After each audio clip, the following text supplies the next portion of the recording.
We've been studying the Gospel of Mark on Sunday mornings, and we're following Mark's account of Jesus' life from the eyewitnesses like Peter who were actually with Jesus. Jesus is not who people expected the Messiah to be, as we probably realized by now. And at almost every turn in the Gospels, Jesus does something so surprising, so great, that people are left literally astounded. They respond in fear and awe and even in anger. And today we're going to look at something truly astonishing in what Jesus did as we finish Mark chapter 5. So if you brought a Bible and you want to follow along in the passage today, we're kind of in the middle of Mark chapter 5.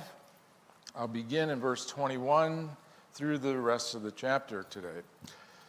Mark 5, verse 21 says, "When Jesus had crossed over again in the boat to the other side, a large crowd gathered around him, so he stayed by the seashore. One of the synagogue officials named Jairus came up and on seeing him fell at his feet and implored him earnestly, saying, 'My little daughter is at the point of death. Please come and lay your hands on her so she will get well and live.' And he went off with him, and a large crowd was following him and pressing in on him. And a woman who had had a hemorrhage for 12 years and had endured much at the hands of many physicians and had spent all that she had and was not helped at all, but rather had grown worse, after hearing about Jesus, she came up in the crowd behind him, touched his cloak, for she thought, 'If I just touch his garments, I'll get well.'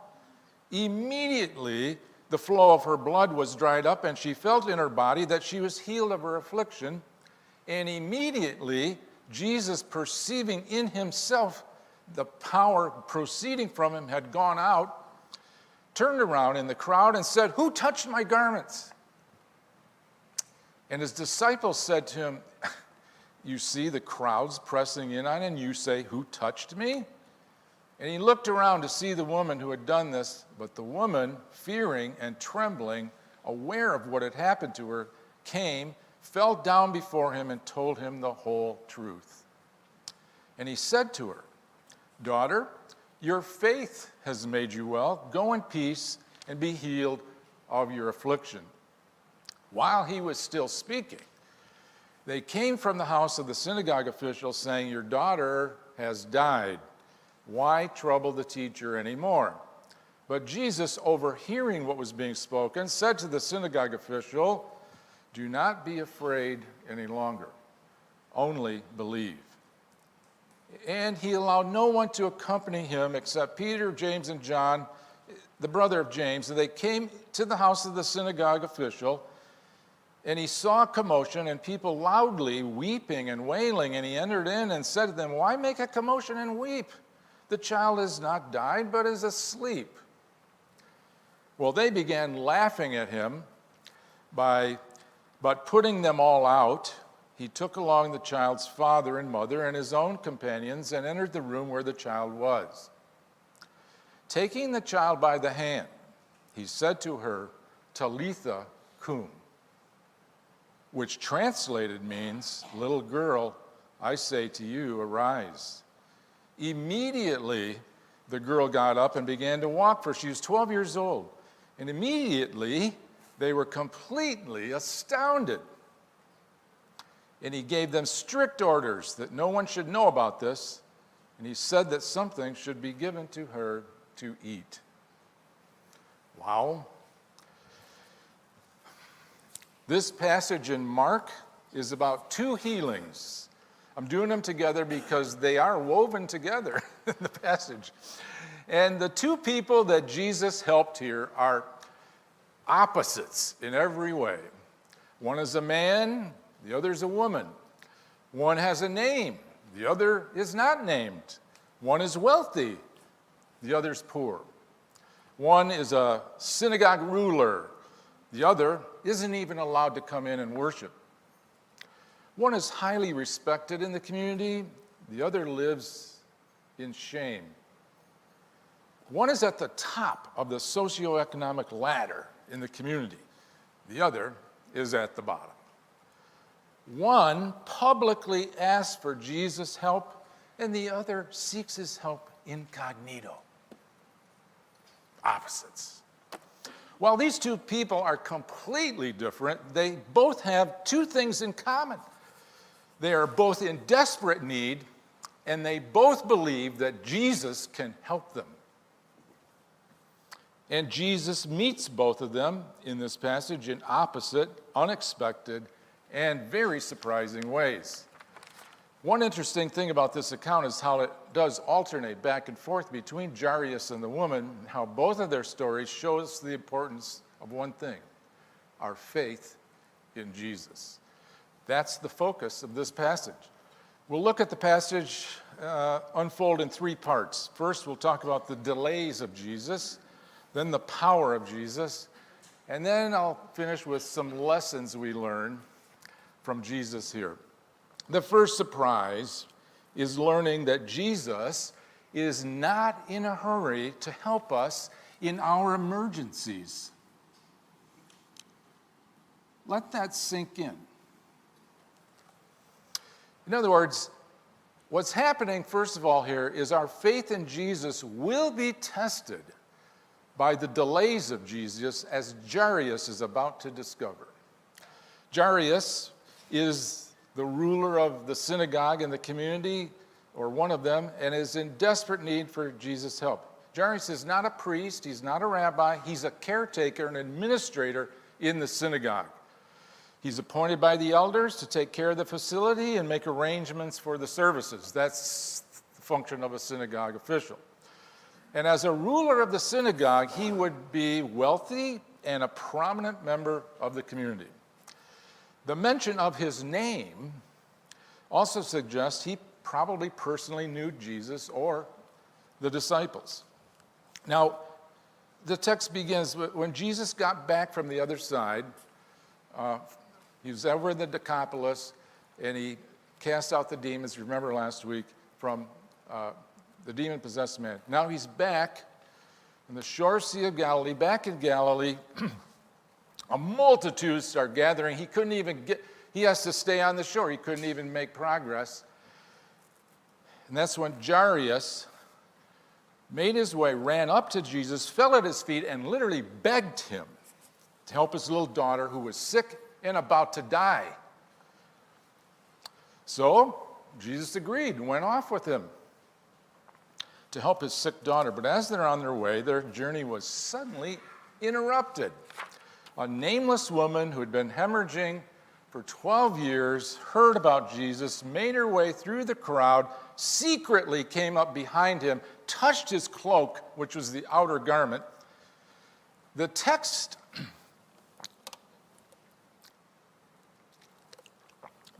describes this woman's desperate condition using a series of emphatic participles in Greek.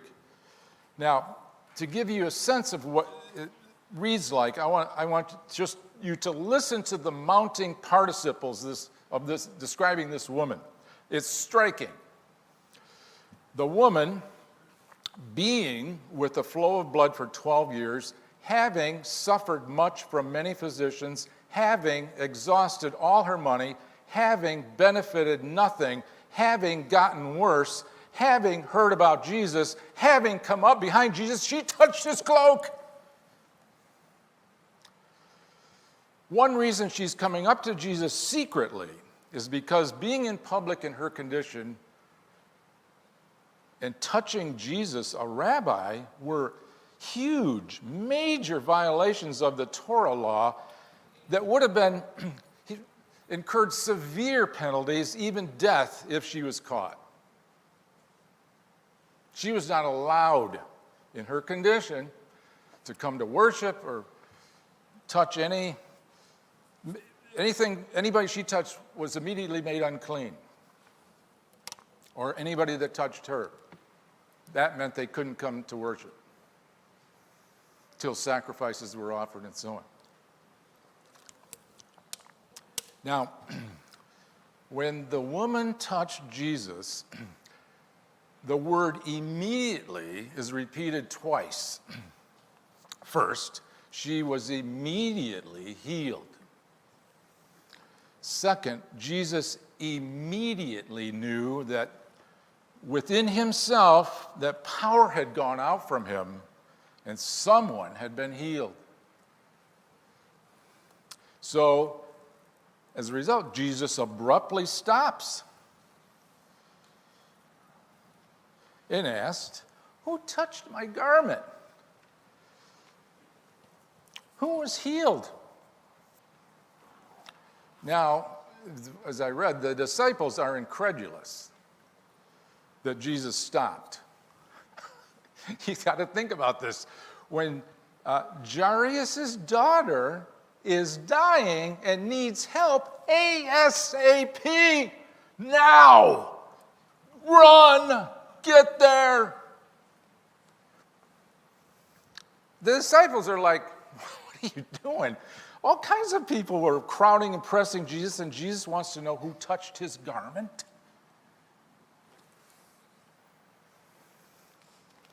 They're just stupefied. The woman, you see, who was healed finally comes forward and admits that she was the one who was healed. Now, pause here. Just imagine now Jairus' anxiety building and the confusion of the disciples at this point. They need to hurry. Time is of the essence. This little girl could die. And Jesus chooses to stop, talk with this woman. It makes no sense. Why? Because the woman has a chronic problem. She's been dealing with this for 12 years. Years and years. But the little girl has an acute problem. She's about to die. I'll tell you, in this day and age, if Jesus were running a medical clinic today, he would be sued for malpractice.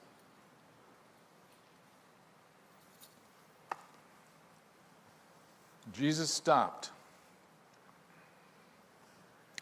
Lesson 1. Jesus is never in a hurry. We want him to be. We have an emergency. He will not be hurried. And the thing here is, as Jairus is about to find out, Jesus' delays will test his faith in him. When it looks like it's all over. But first, Jesus, by the way, ironically, in this passage, what struck me is Jesus slows, he's slowing the thing down and not in a hurry, but the word immediately is repeated 4 times in this passage, ironically. Anyway, Jesus stops because he wants to help this woman. Why? She wants to hide her shame. She does not want to publicly admit she's got a problem and violated God's law. But Jesus wants her to address what has happened, and he's also very pointedly concerned about her quasi-superstitious understanding of Jesus' power. She's got the wrong idea about why she was healed. She just wanted to touch Jesus and run. She thinks that it was her touch or the cloak that healed her. Jesus is going to have none of it. Oh, no. So when he talks to her, he wants her to tell the whole truth. She does, and he wants her to know that it was her faith in him that healed her, not her superstition. Very important lesson he's giving her. Mark 5:33, 34, but the woman, fear and trembling, aware of what had happened to her, came and fell down before him and told him the whole truth. And he said to her, daughter, your faith has made you well. Go in peace, be healed of your affliction. That's what Jesus is after and is interested in each of our lives, our faith in him.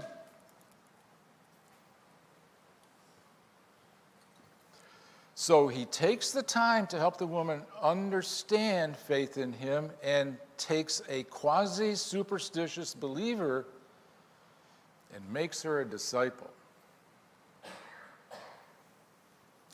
Sadly, while Jesus is talking with this woman, people came from Jairus' home to tell him that his daughter had indeed died. There's no reason for Jesus to come anymore. The woman's interruption, Jesus' delay, had cost the life of Jairus' daughter. But the text says Jesus overheard what they're saying to Jairus, and the Greek word used in this little phrase conveys the idea that Jesus just ignored what they were saying and kept going and turned to Jairus to tell him something. At this tragic news, Jesus turns to Jairus to help him see the one thing he needs to do when tragedy strikes. Focus. Shift your focus from the circumstances to him. Don't be afraid, only believe. What Jesus said to Jairus, I believe, is true for all of us as believers. We must choose whether to believe what our circumstances are telling us or to believe in God for whom nothing is too difficult. And sometimes that's a hard thing to do, as Jairus is figuring out.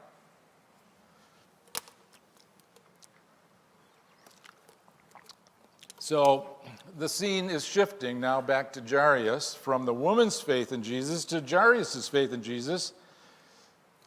And Jairus, who will soon witness the power of Jesus and have his faith in him fully validated, which we'll look at next. When Jesus arrived at Jairus' house, he separated from the crowd, took Peter, James, and John with him into the house with the parents. There was great commotion in the house. People were crying out and mourning for the dead little girl. Now, you have to understand, in first century Judaism, the wailing and lamenting and mourning, these were professional mourners. And they were usually women, and they were required to be at every funeral to help. That was the custom. Help people mourn. They would come to the house and cry out with loud, wailing laments at the death of a loved one. Well, when Jesus came up and asked why there was all this commotion, the child wasn't dead but asleep, the mourners began to laugh at Jesus. And after Jesus politely escorted them out, he took the disciples and the girl's parents into the room where the little girl, 12 years old, was laying. I take a deep breath at this. This is just blows me away. We witness one of Jesus' most amazing miracles. Power to raise the dead. This isn't a resuscitation. This is a resurrection. She's dead. Luke, Gospel of Luke, he adds after Jesus healed her that her spirit returned to her. Take a deep breath. This scene is just incredible. Jesus takes the little girl by the hand and says in Aramaic, Talitha cum.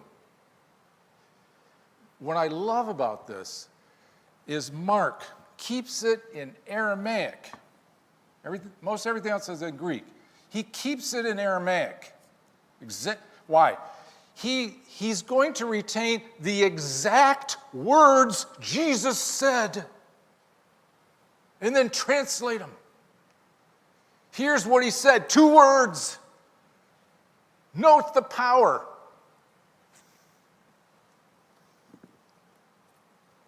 The word Talitha means little girl. The word kum means arise. But little girl, arise, doesn't quite get the sense of what he said. Talitha, you see, was a kind of family pet name a mom or dad would call their little girl. We might say, instead of Talitha, honey or sweetie, that's Talitha. The word kum does mean arise, but we wouldn't say to our little daughter, arise. We would say, wake up. Jesus is doing for this little girl what parents would say to their daughter on a sunny morning. Jesus, listen to me, takes her by the hand and says, honey, it's time to wake up. Everybody, complete amazement, complete astonishment. In Greek, you see, if you want to intensify or magnify a word, you repeat it. That's what's going on here. The Greek text says people were not just ecstasy, amazed. They were ecstasy, completely astonished. Look at Jesus' power. He offers no incantation, no prayer. He does not call on a higher power. He doesn't roll up his sleeves and give CPR. Jesus is facing a greater foe than hurricanes or demons. He's facing death, the most implacable enemy of the human race. Look at his power. 2 words. He holds the little girl by the hand. Picture this. Lifts her up and pulls her right through death. Pulls her right through death. I don't know about you, I stand back in awe. Don't miss this lesson. If Jesus has you by the hand, even death itself is nothing but a good night's sleep. It's true. Jesus has the power to pull you through death.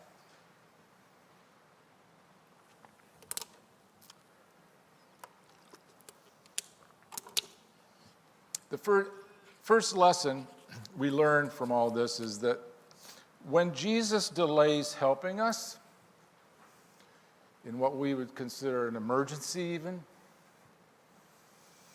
it's going to test our faith in him.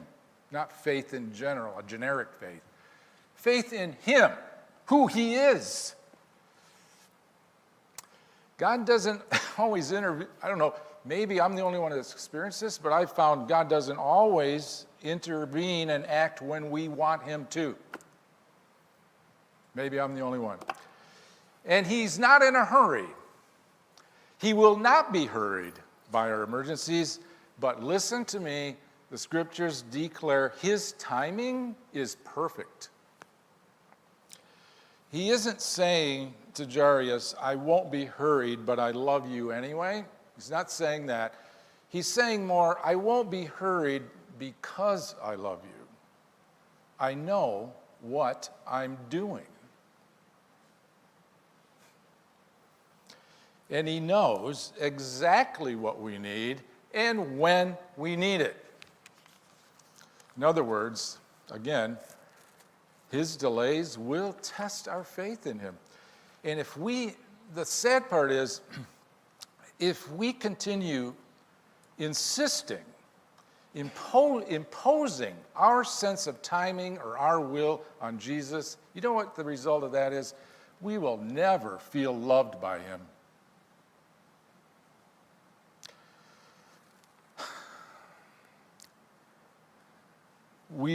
it'll feel like he's abandoned us.